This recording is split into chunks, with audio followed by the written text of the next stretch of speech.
Nous allons parler aujourd'hui de la véritable Église, dans cette série où nous parlons d'un retour au véritable Évangile.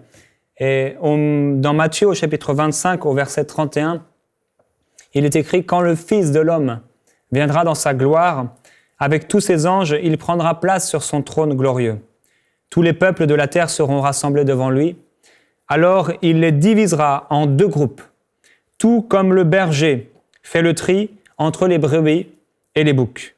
Il placera les brebis à sa droite et les boucs à sa gauche, après quoi le roi dira à ceux qui seront à sa droite, « Venez, vous tous qui êtes bénis par mon Père, prenez possession du royaume qu'il a préparé pour vous depuis la création du monde. Car j'ai souffert de la faim et vous m'avez donné à manger. J'ai eu soif et vous m'avez donné à boire. J'étais un étranger et vous m'avez accueilli chez vous. J'étais nu et vous m'avez donné des vêtements.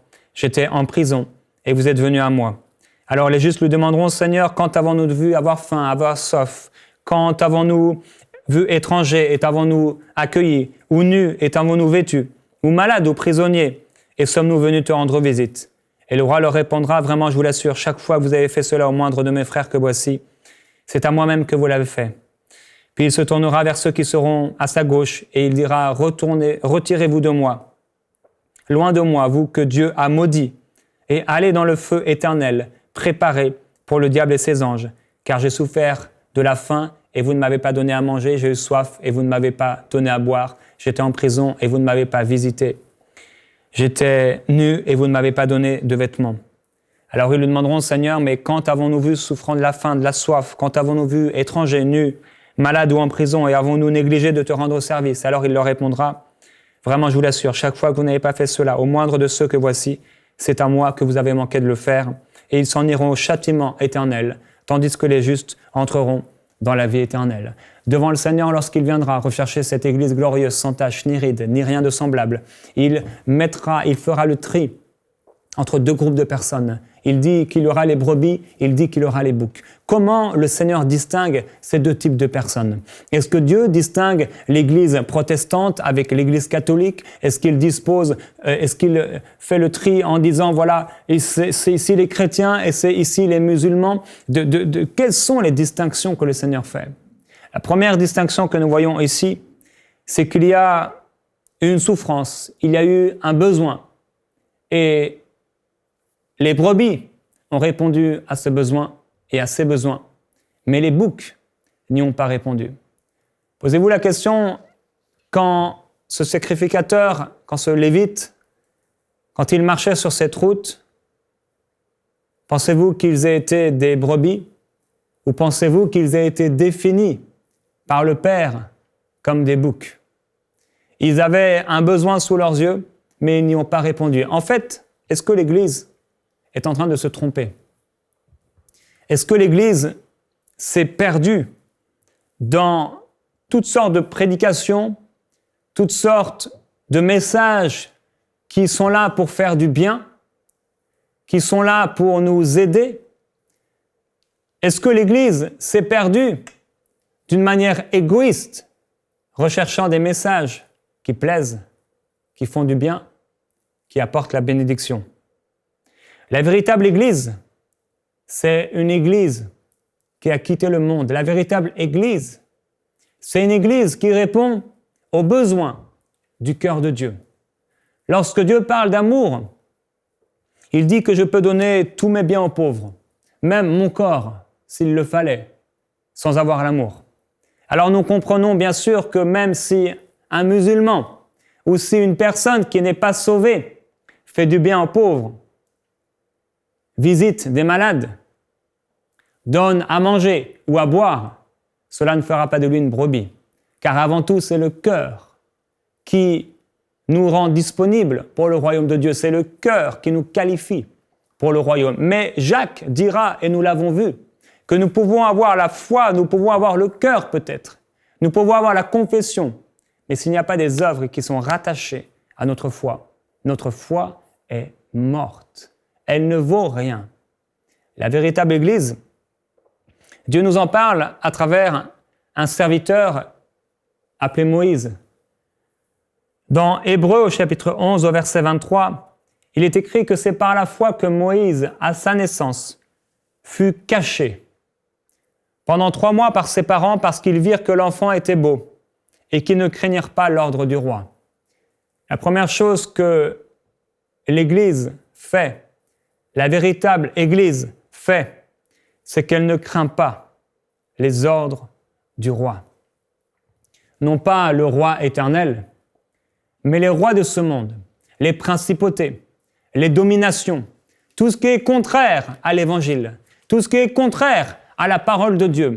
Et quand tout ce qui est contraire à la parole de Dieu se manifeste autour de nous, l'Église n'a pas non plus peur de se cacher pour un temps sous les ailes du Seigneur, de se cacher dans l'intimité, de se cacher sous cet esprit de révélation, par crainte. Beaucoup dans l'Église sont liés par des craintes.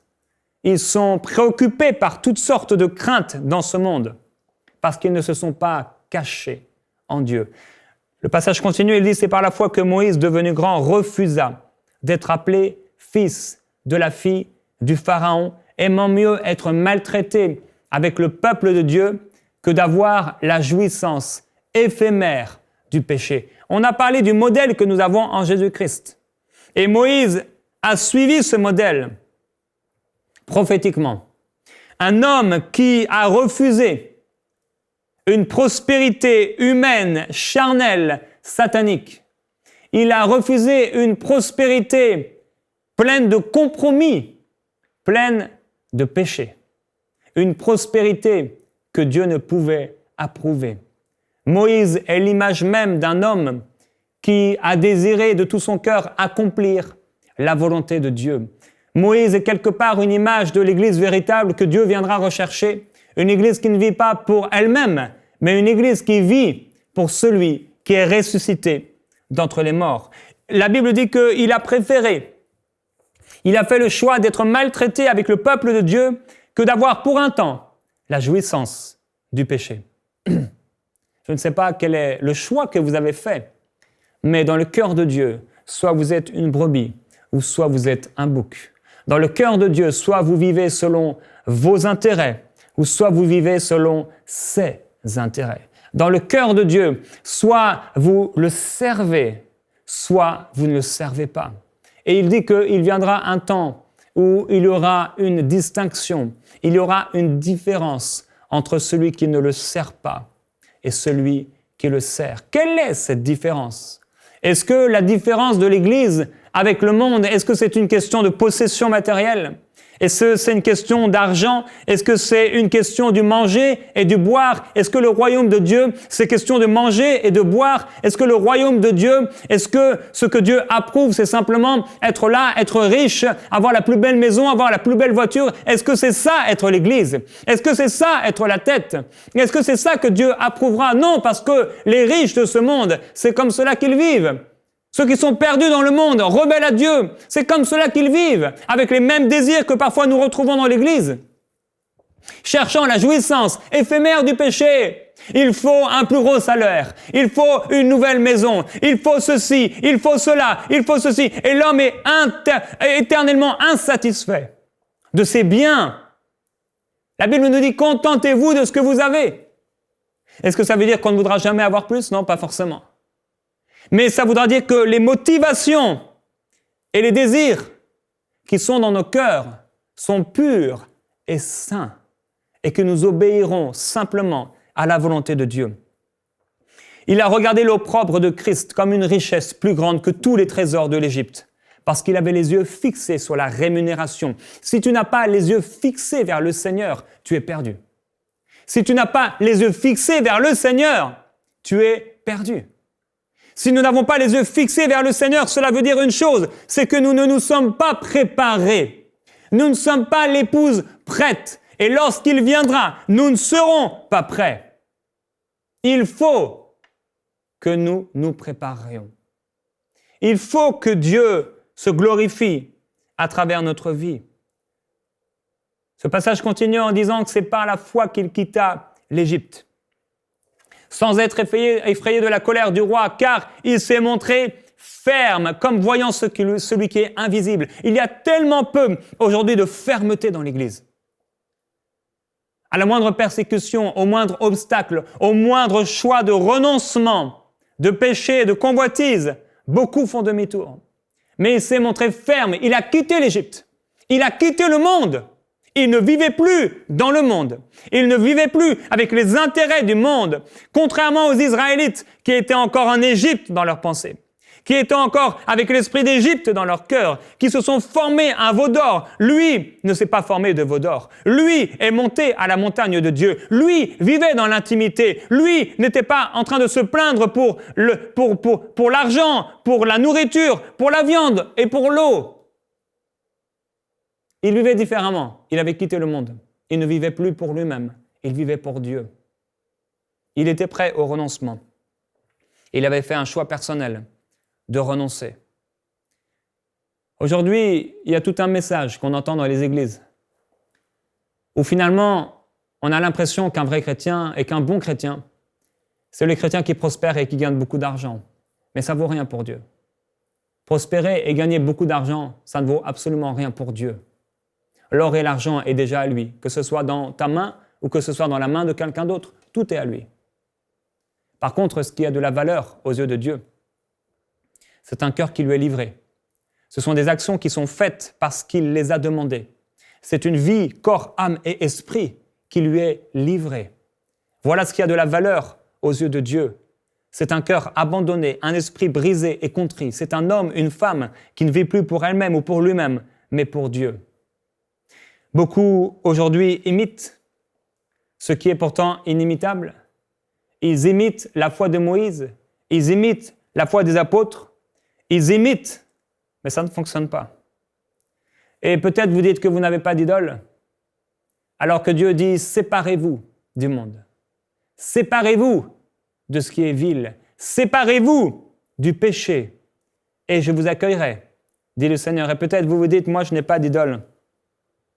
Mais pourquoi passez-vous plus de temps à vous inquiéter plutôt qu'à prier?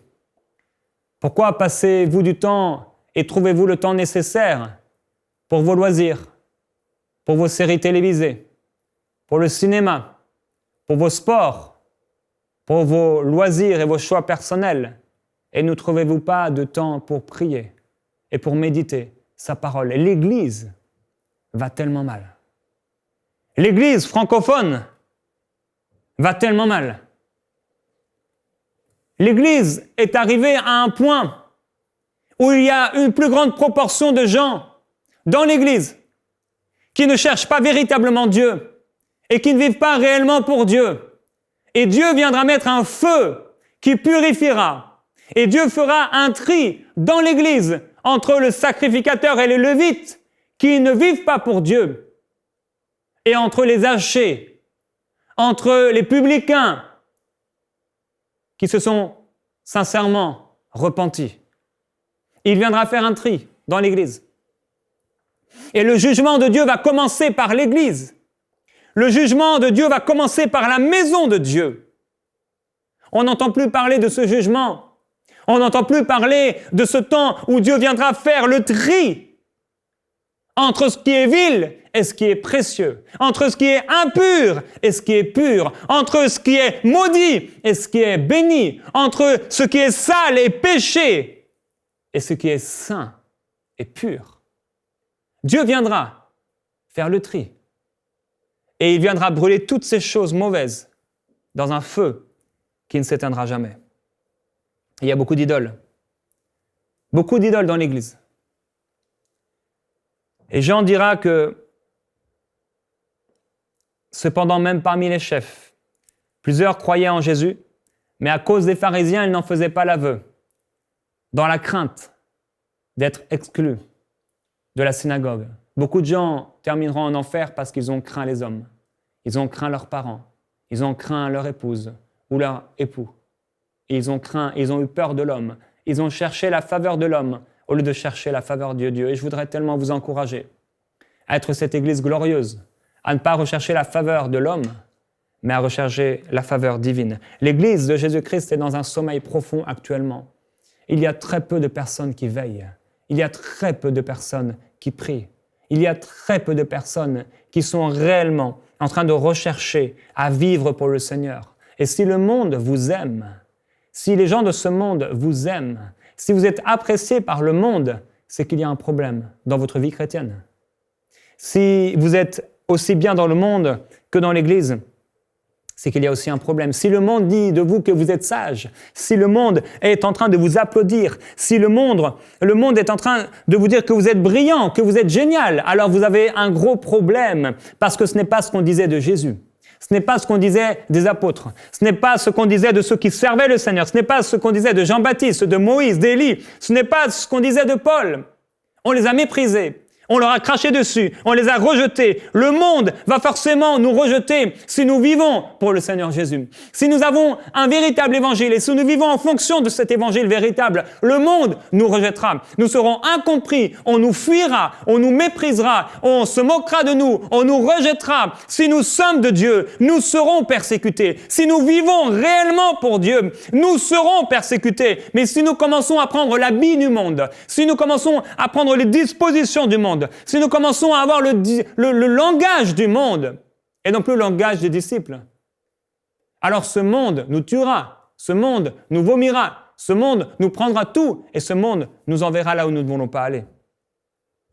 L'Église accueillera bientôt l'homosexualité comme elle a accueilli le divorce. L'Église accueillera l'homosexualité comme elle a accueilli des choses que Dieu n'accueille pas, que Dieu désapprouve. L'Église accueillera bientôt toutes sortes de péchés pour se faire ami avec le monde, par crainte des gens, par crainte du monde. Elle accueillera, elle fermera les yeux, elle finira par l'encourager. Bientôt, très bientôt, l'Église prendra le langage du monde. Et elle, comme elle l'a fait dans le passé, et elle sera perdue à nouveau. La véritable Église, c'est une Église qui prie. Il a dit que sa maison serait une maison de prière. Et tellement peu d'églises prient aujourd'hui, tellement peu de chrétiens prient. Ils n'ont pas le temps de prier, mais ils ont le temps de regarder la télé. Pas le temps de prier, mais le temps de regarder la télé. Pas le temps de prier et de méditer, mais le temps d'aller jouer, de marcher, de courir et d'acheter. Mais ils n'ont pas le temps pour les choses de Dieu. Ils ont des idoles. Et ils les nettoient, ils les polissent, et ils leur parlent, et ils dorment à côté de ces idoles. Et dans parfois ces idoles. Au lieu de vivre pour Dieu. Les gens vont comme au théâtre, comme au cinéma le dimanche matin. Ils se déguisent un peu, ils applaudissent pendant 2 heures, ils s'assoient, ils se lèvent, ils se dégourdissent un peu, ils s'égayent, alors qu'ils n'ont pas passé 2 heures avec Dieu dans les 6 jours qui ont précédé. Ils sont simplement en train de se déguiser, en train de revêtir un manteau qui n'est pas le leur. Voici 2 heures que je te donne, Seigneur, et je n'ai pas passé 2 heures avec toi pendant les 6 derniers jours. C'est une hypocrisie. C'est une fausse vie chrétienne. Et est-ce que Dieu sera trompé avec cela? Est-ce que Dieu verra simplement ces 2 heures sans réaliser et sans voir que les 6 jours précédents, cette personne a vécu pour elle-même? Elle pourra dire, Seigneur, je n'avais pas le temps. Mais devant le tribunal de Dieu, toutes nos excuses n'auront pas de valeur. Rien. Aucune excuse ne fonctionnera. Dieu dit, je cherche un homme. Je cherche quelqu'un qui construise un mur, qui se tienne à la brèche devant moi, en faveur du pays pour que je ne le détruise pas, mais je n'en trouve pas. Il dit, quand il reviendra, trouvera-t-il la foi sur la terre? Non pas seulement la foi, mais la foi, rappelez-vous que la véritable foi, c'est la foi avec les œuvres.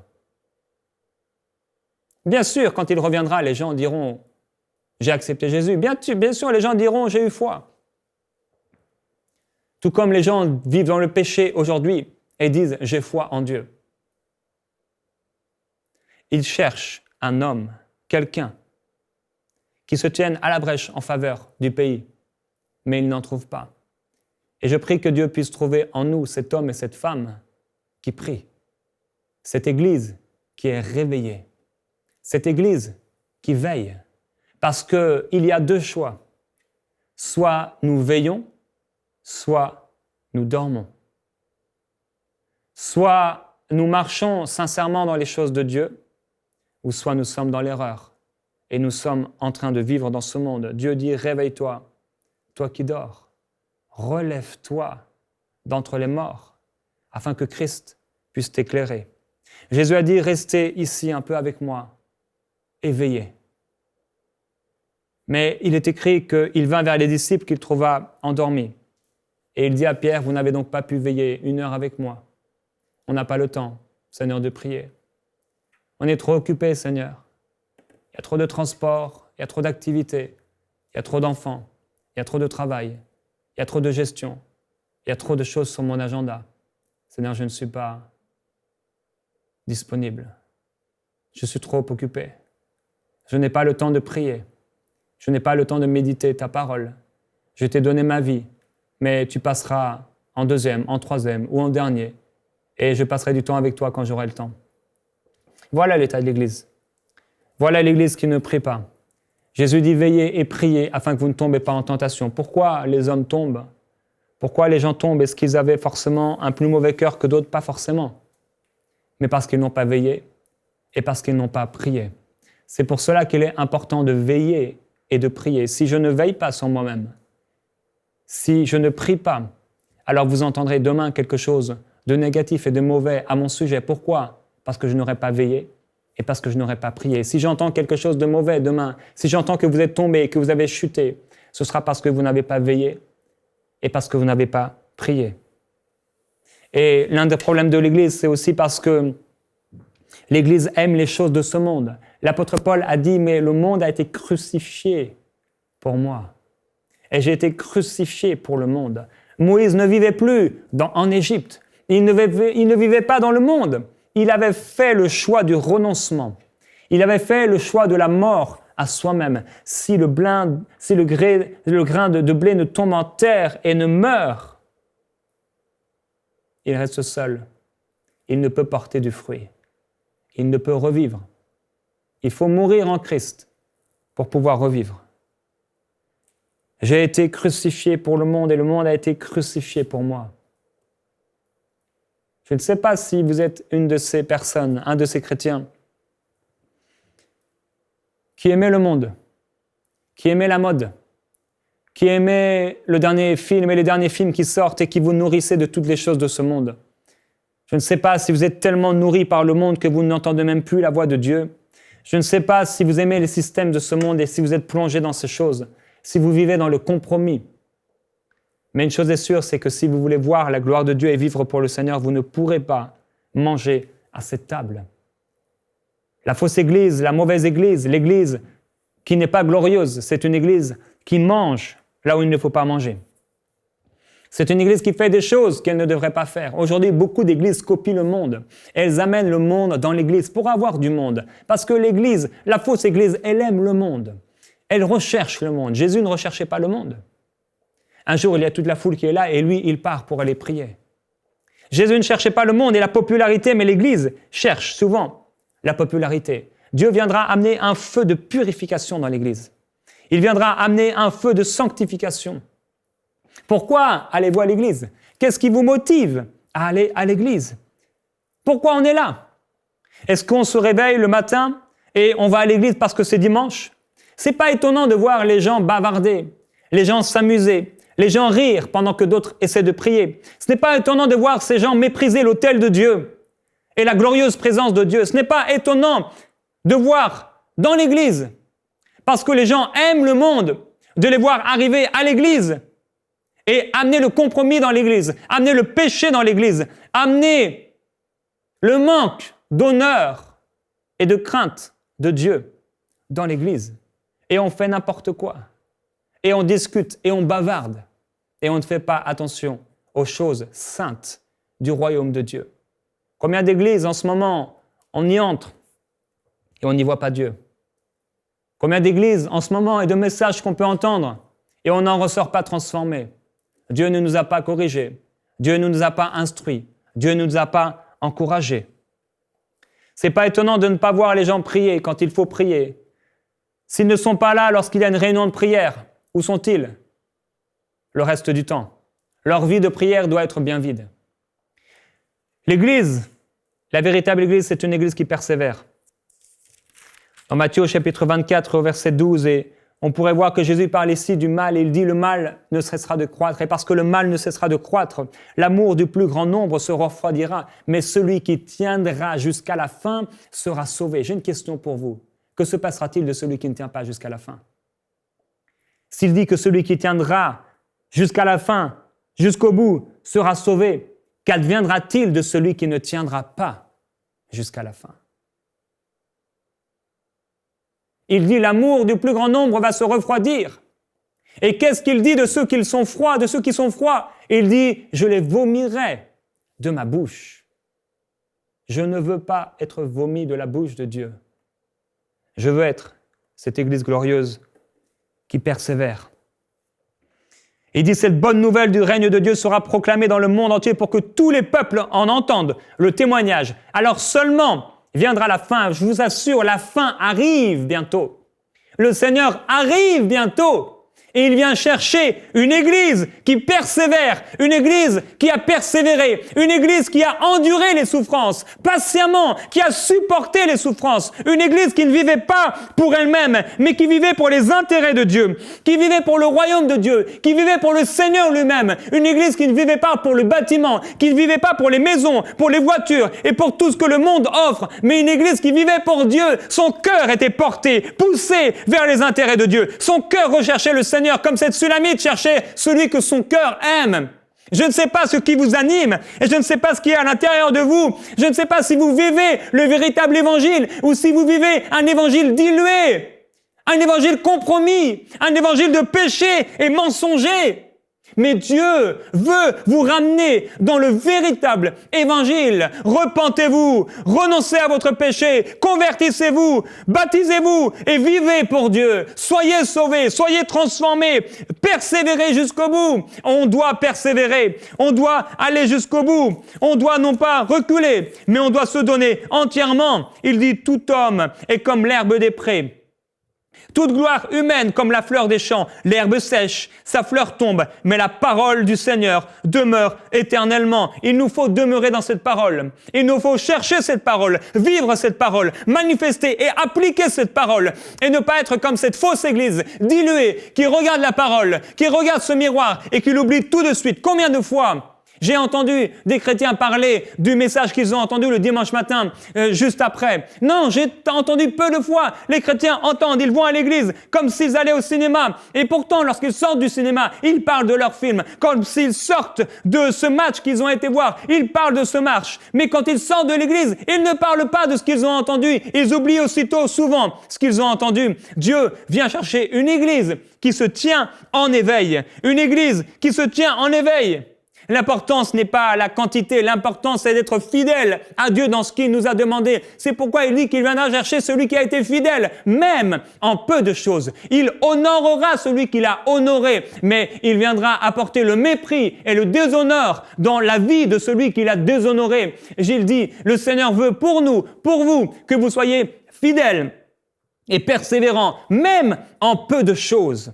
Même si c'est dans peu de choses, si nous pouvons simplement être fidèles dans le peu de choses que Dieu nous a demandé, alors nous serons cette Église glorieuse, sans tache ni ride, ni rien de semblable. Et lorsqu'il reviendra, il viendra nous chercher, il viendra nous transporter avec lui. Et nous n'aurons pas à rougir lorsque nous serons devant son trône d'avoir suivi un évangile dilué, compromis, plein de péchés, rempli de nous-mêmes, mais parce que nous aurons suivi le Seigneur, l'Esprit de vérité, la parole de Christ, et que nous aurons suivi ce que le Seigneur nous avait demandé, alors nous ne rougirons pas, mais nous nous réjouirons dans la présence glorieuse de Dieu. Cette émission est rendue possible grâce au précieux soutien des partenaires d'Enseigne-moi Canal International. Retrouvez tous nos programmes sur enseigne-moi.com.